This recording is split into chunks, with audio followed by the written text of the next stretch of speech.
Donc ce que je vous propose, c'est dans un premier temps, on voulait faire un petit exposé sur les 1000 ans d'histoire de la Savoie. Je pense que c'est déjà le point de départ, essayer de partager une histoire qui est un peu effacée, oubliée ou mise sous le tapis. Cette histoire, vous la trouvez assez facilement sur Internet, pour finir.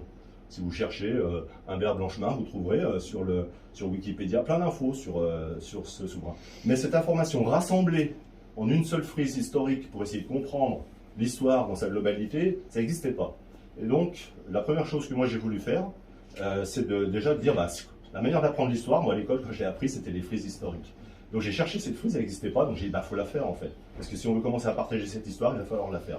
Alors il y a un parti pris, c'est que j'ai choisi de raconter cette histoire et de faire cette frise autour des souverains, qui est le marqueur du temps, les différents souverains qui sont succédés durant ces 1000 ans d'histoire.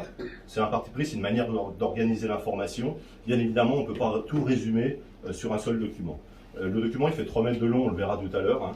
La Savoie est un pays qui existe depuis 1000 ans, en tout cas, tous les historiens sont à peu près d'accord pour positionner cette date-là. Il peut y avoir des petites variations, mais en tout cas, il y a un dénominateur commun, c'est 1032, qui est en fait le point de départ de l'histoire de la maison de la Savoie, avec Humbert ou Blanchemin, qui est le premier comte de la maison de Savoie. Et là, vous avez d'ailleurs l'étendard, ça c'est le premier étendard de la maison de Savoie, et on considère qu'Humbert Blanchemin, c'est le premier de cette lignée de la maison de Savoie. Donc, point de démarrage, donc ça c'est bien la lignée des comtes de Savoie. Donc, pas mélanger, parce qu'il y a un basculement à un moment donné, on va le voir, entre le comté et le duché. Et puis, en termes nobiliaires, ce qu'il faut savoir, c'est que les titres nobiliaires, donc le roi est un titre, ou l'empereur, c'est un titre de souverain, d'accord. Les princes, c'est pas un titre, c'est un titre de... Les princes n'ont pas de pouvoir, d'accord. Et donc, tout de suite après, c'est les ducs, en termes nobiliaires, en termes de pouvoir. Et donc, un duché, c'est un territoire qui est complètement autonome, d'accord, qui décide de ses lois, et ainsi de suite. Le comté, c'est un étage en dessous. Le comté, il a des latitudes, mais il est subordonné à un ensemble. Et donc, le comté de Savoie, au départ, était toujours en lien avec le Saint-Empire germanique. Mais il avait déjà de l'autonomie et de la latitude. L'empereur de Saint-Empire germanique va transmettre l'anneau de Saint-Maurice, hérité des rois de Bourgogne, puisqu'on avait la Burgondie qui n'était pas très très loin, et qui va conférer au comte de Savoie le pouvoir de ce qu'on appelle la translation de l'anneau. C'est cet anneau qui par la suite est devenu le signe d'investiture des souverains de la maison de Savoie. Alors, autre fait marquant, quand moi j'ai commencé à apprendre un petit peu et à découvrir l'histoire de ce territoire, c'est qu'on va se rendre compte en fait qu'on va participer à des croisades. Donc ça c'est pareil, alors moi j'ai été complètement scotché de savoir que en fait, les souverains de Savoie, les Savoisiens, ont participé aux croisades. Donc ils ont participé à 2 croisades, jamais des 3, il va participer, dit le brave, il va participer à la seconde croisade, il va mourir à Chypre, et on va le voir, en fait c'est à l'issue de cette première participation de croisade que notre blason il va changer. En 1043, on voit arriver un nouveau blason. Alors ce blason, si vous regardez l'ordre de Saint-Maurice, si vous regardez les Hospitaliers, si vous regardez un petit peu ces choses-là, vous retrouverez ce blason en fait, qui est le blason de la croix, le fond rouge avec ces croix blanches. Ça c'est l'ordre de Saint-Maurice. Et donc à un moment donné, alors il y a toujours des variantes ou des explications de pourquoi on a hérité de ce blason et ainsi de suite. Mais en tout cas, ce qu'on constate, c'est qu'à un moment donné, on va quitter notre premier blason pour adopter le deuxième.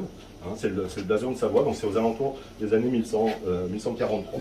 Et puis il y a des éléments importants. On voit ici, j'ai mis les deniers frappés sous Amédée IV, parce que Amédée IV, donc on battait monnaie, donc on fabriquait notre monnaie, donc on produisait notre monnaie. Donc ça, c'est vraiment un élément caractéristique aussi d'un pays en tant que tel, quand on bat monnaie. Et c'est vrai qu'Amédée IV, lui, il va développer les ateliers monétaires. Donc il y en aura à Chambéry, à Bourg-en-Bresse, à Pondin, à Saint-Genis-sur-Gier, à Donas, il va y en avoir même à Nyon et ainsi de suite, puisque Nyon faisait partie effectivement du territoire. Et puis on va continuer à avancer comme ça. Donc on voit le territoire, comment il s'étend au nord du lac Léman, qui a une flotte. Et puis après, on va voir arriver des choses aussi qui sont assez intéressantes dans l'organisation du pays. C'est qu'on va commencer à voir arriver ici, je vous ai mis les bailliages.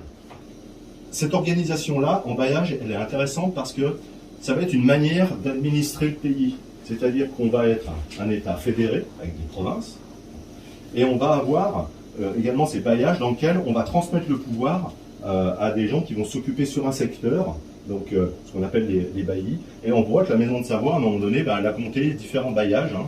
Donc dans le Chablais, donc il y avait le bailliage du Chablais, le bailliage du pays de Vaud. Alors à des moments il y en a eu plus ou moins parce que comme le pays il a une géométrie variable, hein, on s'étend, on réduit et ainsi de suite.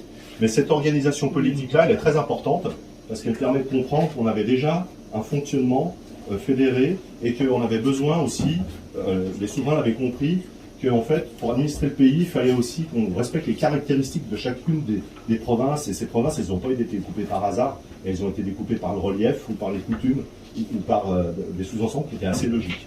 Donc ça, c'est une organisation politique qu'il faut retenir parce qu'elle va nous conduire au système qu'on connaît avant 1860. Voilà. Et donc, ça, c'est pareil, c'est un autre élément aussi qui est assez caractéristique. En 1350, va être créé l'ordre du chevalier du cygne noir. Un premier ordre chevalier. Alors là, c'est pareil, j'ai lu un peu la littérature scientifique, ou les gens qui font des mémoires d'études et ainsi de suite. Et donc, c'était assez marrant, c'est la dernière fois que j'ai lu un mémoire là-dessus. Donc, on conteste fermement que ce soit un ordre chevalier. Par contre, on atteste qu'il a bien été créé en 1350. Pourquoi on le conteste? Parce que c'est trop tôt. C'est-à-dire qu'en fait, ça ferait un des premiers ordres chevaliers d'Europe. Alors, donc on dit non, c'est pas un vrai ordre chevalier. Il en a tous les attributs, mais un ordre chevalier, il doit être créé pour une cause durable. Or, cet ordre chevalier, effectivement, il a bien été créé en 1350, et puis il sera converti ensuite en l'ordre des chevaliers du collier. Et puis on a commencé à mettre quelques armoiries aussi, puisque bien sûr les chevaliers, c'était les différents seigneurs des bailliages qui étaient les chevaliers. 1366, on a Amédée VI qui va aller porter secours à son cousin, l'empereur byzantin, donc Jean V, attaqué par les Turcs et les Bulgares et qui était retenu en Bulgarie. Donc on voit bien la dimension internationale. La maison de Savoie elle a rayonné sur le haut Moyen-Âge et sur la Renaissance. Et c'est pour ça que les autres pays d'Europe ou internationaux connaissent parfaitement l'histoire de la Savoie et le rôle qu'elle a joué. Là, on a le territoire qui commence à s'étendre. Là, on est en 1430. Donc on a toute la partie, ça monte jusqu'à Fribourg, là. D'accord. Bien évidemment tout ce qu'on connaît de la province de la Savoie actuelle, mais également vers la Bresse et tout ça, ça appartenait au comté de Savoie. Et puis ça descendait déjà jusqu'à Nice, parce qu'en fait on va avoir le rattachement donc de Nice qui s'appelait avant donc les Terres Neuves de Provence. Elles vont être attachées en 1380 au comté de Savoie, en 1388. Et c'est pour ça qu'on a cette extension qui descend jusqu'à la mer ici, avec le comté de Nice. Ensuite, on va arriver ici à un moment clé, également, avec Amédée VIII de Savoie. Il dispose d'une armée de 20 000 hommes, d'accord. Il envoie ses soldats selon les besoins, il les envoie en France, en Suisse, en Italie, en Allemagne. Donc il va, fort de ces 20 000 hommes, il va aller appuyer d'autres souverains pour, effectivement, mais il n'y a jamais eu de conflit sur le territoire du temps qu'il a été à la tête du pays. Voilà. C'était une grande puissance jusqu'en Orient, cette grande puissance militaire le sert dans son intense activité diplomatique. Ses ambassadeurs sillonnent pour lui toute l'Europe. Voilà. Et donc ça c'est une réalité dont on n'a pas conscience, c'est l'importance qu'a eu la Maison de Savoie dans l'histoire de la construction de l'Europe. Voilà. Et là il va se passer à un moment donné, en 1416, là le comté va être érigé en duché. Alors, on voit la différence, c'est-à-dire qu'on était comté, on était subordonné au Saint-Empire germanique, et puis Amédée VIII va négocier lors de la venue de l'empereur, Sigismond, qui va venir, en fait, qui va régler les querelles qu'il a avec le pape, et sur son chemin de retour, il va s'arrêter à Chambéry, et le duc va en profiter à ce moment-là pour négocier le passage du comté en duché, s'émanciper encore plus.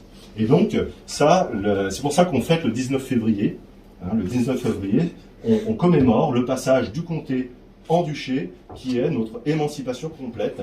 Et à l'issue de ça, en 1440, il va publier, en 1430, il va publier donc les premiers statuts complets du pays. Donc il va créer donc une constitution complète. On a déjà eu des constitutions avant, mais celle-ci elle est très détaillée. C'est promulgué en 1430 par le duc Amédée. Et donc ces statuts, ça donne une règle du jeu, c'est un code entier, donc la politique, la justice, les procédures administratives, et c'est destiné à administrer le pays. En 1559, à peu près cette période-là. Voilà. C'est la première occupation française. Donc François Ier va occuper la Savoie. Alors ce qu'il faut savoir, c'est que 200 ans auparavant, 1359, voilà. À cette période-là, le comte de Savoie adopte pour langue unique, pour ses administrations, le français. Alors à l'époque, ça ne s'appelait pas le français encore. On appelait, c'était le lémanique. Et c'est vrai que cette langue, alors merci au travail qui a été fait par les différentes personnes qui ont fait des recherches pendant beaucoup d'années pour essayer de démêler la flotte de laine. Mais ça, c'est un fait qui est attesté même par des éminents spécialistes qui sont à l'Académie française et qui en attestent et qui l'ont même écrit dans leurs livres. Donc le français a été adopté sur le territoire de Savoie dans les années 1350, 200 ans avant François Ier. Et donc en fait, c'est pour ça qu'aujourd'hui, on n'a pas peur de dire que le français vient de Savoie. Voilà. Et pourquoi François Ier adopte le français? Ce qu'il faut savoir, c'est que François Ier, sa mère, c'est Louise de Savoie. Donc c'est assez naturel que lorsqu'il doit, en tout cas elle a eu beaucoup d'influence sur son règne, et que c'est assez normal, après tout, d'adopter sa langue maternelle. Donc quand on se gargarise des origines du français, il faut savoir que le français était parlé 200 ans avant, déjà en Savoie, et que c'était la langue officielle également de l'administration en Savoie. L'origine du français, en fait, c'est qu'à Saint-Maurice-d'Agone, comme ça a été un lieu de pèlerinage, suite au massacre, c'est devenu un lieu de pèlerinage. Européen. Voilà, européen. Il y avait plein de populations qui venaient sur ce lieu-là. Et c'est ce melting pot linguistique qui a donné naissance à ce qui deviendra le français, à ce fameux langue, le lémanique. C'est là que naît cette langue. Et cette langue, elle sera parlée en Angleterre, et l'anglais parlait français. La Savoie parlait français. C'était la langue diplomatique du Moyen-Âge. Alors il y avait le latin et le français. Mais le français est né effectivement à Saint-Maurice-d'Agone de ce mélange, de ce melting pot linguistique qui a donné naissance à cette langue. Donc on va continuer. Donc là on rentre dans des périodes d'occupation successives. Donc cette volonté de prendre ce petit territoire qui gère le passage et ainsi de suite. Donc ça on va voir qu'ils vont insister. Donc on a une occupation. On va même avoir une occupation espagnole parce qu'il y a une domination à un moment donné espagnole au niveau de l'Europe. Donc Victor Amédée, donc lui il va moderniser l'armée. Il va moderniser l'armée. Bon, ils en ont un peu marre de se faire aussi envahir. Il va créer donc l'Académie royale des sciences. Il va être un adversaire de la Révolution française, donc il va s'opposer à la Révolution française, il va interdire aux Français de venir sur leur territoire, il va abriter les émigrés français qui fuient cette période-là. Et là on va rentrer dans une période trouble, voilà. Donc il déclare la guerre, donc il va déclarer la guerre, il va s'opposer à la Révolution française, il va déclarer la guerre, il va la perdre. Et on va être occupé. Voilà. Et on va avoir ici un autre élément en 1793. On va parler de la guerre de Thônes. Et donc là, en fait, à un moment donné, il va y avoir une publication de l'armée française qui va mobiliser, qui va faire une conscription qui va mobiliser tous les Savoisiens pour aller à la guerre. Et donc là, il y a une révolte paysanne, puisqu'on n'a plus d'armée pour se défendre à ce moment-là. Et c'est une révolte paysanne qui va donner lieu à la guerre de Thônes. Donc ça va être une guerre éclair, parce que faute de munitions, ainsi de suite, on va devoir l'abandonner. Mais ils tiennent tête aux troupes françaises à Thônes. Et donc, si vous allez et vous voyez le cimetière de Morette, qui est à Thônes, et ben en fait, le cimetière de Morette qui a été érigé suite à la Deuxième Guerre mondiale, d'accord, il se trouve en fait en face de là où a eu lieu cette guerre, d'accord, là où a eu lieu ces combats. Et vous avez le camp qui s'appelle le camp des insurgés, où se sont battus les paysans savoisiens. Ils ont tenu le pont qui était en bas, ils étaient au Cruet et ils étaient au camp des insurgés, pour rappeler quand même cette histoire, puisque à ce moment-là, effectivement, ils vont s'opposer aux révolutionnaires français. On va devoir capituler faute d'avoir des munitions, à court de munitions, on va devoir capituler, et puis il va s'en suivre un massacre, et ils vont zigouiller quasiment un tiers de la population. À l'époque, il y avait 450 et ils vont tuer pas loin de 80, plus de 80 000 hommes, presque 90 000, hommes et femmes, et enfants. Donc, cette histoire-là, c'est sûr que c'est une histoire qu'on nous cache. Il y a une héroïne, ou en tout cas, on la présente comme ça, Marguerite Avet-Frischlet, qui était à la tête, en fait, qui a aidé les paysans qui venaient, qui descendaient sur Thônes pour venir faire des renforts, qui a aidé à les diriger, à les amener aux bons endroits, ainsi de suite. Et c'est elle qui sera arrêtée et sacrifiée. Elle sera fusillée sur le Paquier. par les Français. Elle sera finalement fusillée le 18 mai 1793 à Annecy, donc elle a été arrêtée, elle a été enjôlée dans les vieilles prisons à Annecy, puis elle sera fusillée sur le Paquier, qui était notre champ de Mars en 1793, qui est important. Et en fait, en 1815, donc là, il y a deux traités, enfin, il y a le Congrès de Vienne et le traité de Paris, qui font que, à la chute de Napoléon, la Savoie retrouve sa souveraineté. Et donc, dans ces traités-là, qu'est-ce qu'il y a qui est important à ce moment-là? C'est qu'à ce moment-là, Genève, en 1815, Genève, ils en ont marre de se faire envahir par les Français, et ils demandent à rejoindre la Confédération suisse, ils demandent à devenir suisse. Et donc, à ce moment-là, Genève n'a pas assez de terre pour devenir suisse. On leur donne des communes. On leur donne des communes. Et donc la Savoie va leur céder 43 communes, si je ne dis pas de bêtises, pour qu'ils puissent devenir un canton suisse. Mais il y a des contreparties à cet échange, bien évidemment. Les contreparties de cet échange, c'est que la Savoie acquiert à ce moment-là la neutralité helvétique et le protectorat. C'est-à-dire que ce pays a la neutralité helvétique, la même neutralité que le pays suisse. D'accord ? C'est pas une autre neutralité, c'est la neutralité helvétique qui est donnée à la Savoie en contrepartie des terres enfin des communes qu'elle a cédées. Et dans la neutralité helvétique, en cas d'occupation militaire, c'est l'armée suisse, le protectorat suisse, qui doit venir nous protéger sur nos terres. Et puis ensuite, il y a ces 9 provinces, et puis on va arriver ici à, on n'en aura plus que juste avant, effectivement, ce traité, donc, qui est un traité de cession, pas une annexion. Pareil, on n'utilise pas les bons mots. Un traité de cession, donc c'est un traité qui a été signé entre les deux souverains, enfin entre les deux personnes qui ont signé ce traité, et donc on a cédé, donc c'est un traité qui dit qu'on cède à ce territoire et les habitants qui sont dessus, à Napoléon. Empereur à vie des Français. Empereur à vie, voilà. Donc, et on joue sur ces mots-là, donc c'est bien un traité de cession, donc qui engage deux personnes, et on transforme ça en une annexion à un territoire. Voilà. Mais ce n'est pas du tout les termes. La lignée originelle de la maison de Savoie s'éteint au profit d'une nouvelle lignée qui est plutôt pro-italienne et qui va donner Carignan, et qui va donner naissance à cette magouille de 1860, puisque en fait, pour pouvoir créer l'Italie, on a donc cédé la Savoie et les habitants à Napoléon. Et on va, en contrepartie, céder une alliance pour faire l'Italie. Voilà. Et donc, à partir de 1860, la Savoie, à ce moment-là, elle a 7 provinces. C'est pour ça qu'on parle des 7 provinces, parce que c'est la dernière organisation territoriale avant le traité de cession. Et donc, on voit apparaître la nouvelle province, qui est la province de Haute-Savoie, qui regroupe effectivement Conflans. Et donc, il s'agit bien d'un odieux troc pour pouvoir créer l'Italie. Alors quand on nous raconte, on a toujours raconté j'étais italien avant, on était italien. En fait, on n'a jamais pu être italien puisque l'Italie n'existait pas avant le rattachement.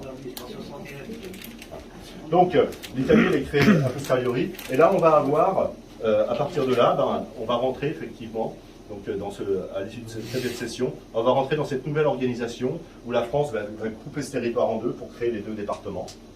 Et puis maintenant la suite vous la connaissez, puisqu'il s'agit de l'ère contemporaine. On parle d'il y a 162 ans, pas non plus, voilà. Mais ce qui est un fait important pour moi, en tout cas, quand j'ai découvert cette histoire, c'est qu'en fait, cette histoire, l'histoire de la Savoie, c'est 1000 ans d'histoire de Savoie. L'histoire, elle était encore enseignée. Elle a été enseignée jusqu'au début du XXe siècle, 1919. Mais en tout cas, à un moment donné, l'État français va brûler tous ces livres d'histoire, l'histoire de la Savoie, et l'histoire va être interdite, elle va être remplacée par l'histoire qu'on nous raconte, qui est de dire, avant on était italien. Mais ce que je peux constater, c'est une chose, c'est que moi j'ai 55 ans, donc l'histoire de la Savoie, moi je ne la connaissais pas, d'accord ? Je l'ai découvert il n'y a pas longtemps, et j'étais très en colère de découvrir cette histoire parce qu'on m'a volé mes origines. Et c'est pour ça que j'ai voulu faire ce travail, et je remercie encore une fois les gens qui se sont engagés de toute une vie pour faire vivre cette histoire parce qu'elle aurait pu disparaître, complètement. S'il n'y avait pas eu des gens qui se soient mobilisés comme ils l'ont fait durant toute leur vie, cette histoire elle serait partie à la poubelle, on la connaîtrait plus. Mes 2 grands-pères, c'était des purs Savoisiens, ils n'ont jamais connu leur histoire. Jamais. Et donc mon père la connaissait parce que son grand-père lui avait dit, et donc moi j'en avais entendu parler, que c'était pas vrai qu'on n'était pas italien et piémontais, et ainsi de suite. Puis avant, on était savoisien, voilà. Mais cette histoire, elle a réussi à être volée en très peu de temps, quand même. Donc on a fait disparaître les livres, on a fait disparaître l'histoire, et le comble, c'est qu'on fait disparaître les mots. Alors, on a toujours été des Savoisiens et des Savoisiennes. Hein. Depuis la nuit des temps, en 1860, l'Angleterre a une proposition. Elle dit, nous ne reconnaissons pas. Pourquoi? Parce qu'on est occupé, on nous fait voter. Il n'y a pas de bulletin non, il n'y a pas d'isoloir, et les gens sont obligés d'aller voter avec un fusil dans le dos, c'est la prison. Et à partir de là, on va commencer à détricoter. Donc on va changer. Donc on va plus s'appeler des Savoisiens, on est des Savoyards.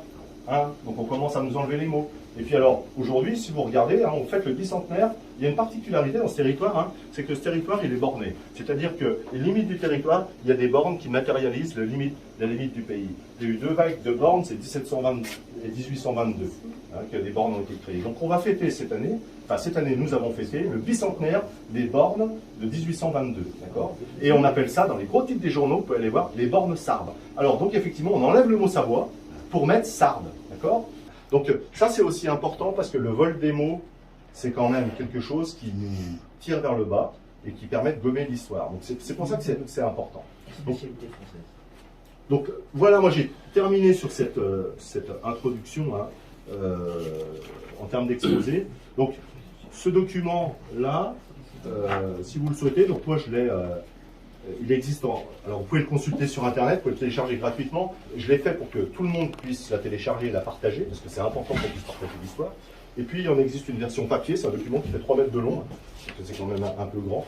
Je vous en montrerai, il y en a un exemplaire là-bas. Donc là on a terminé, je dirais, sur la première partie, qui est un exposé sur l'histoire. On peut peut-être en profiter pour faire une toute petite pause. Et ce qu'on peut faire dans un deuxième temps, si vous êtes d'accord, pourquoi on fait ce travail-là et pourquoi on veut partager cette histoire.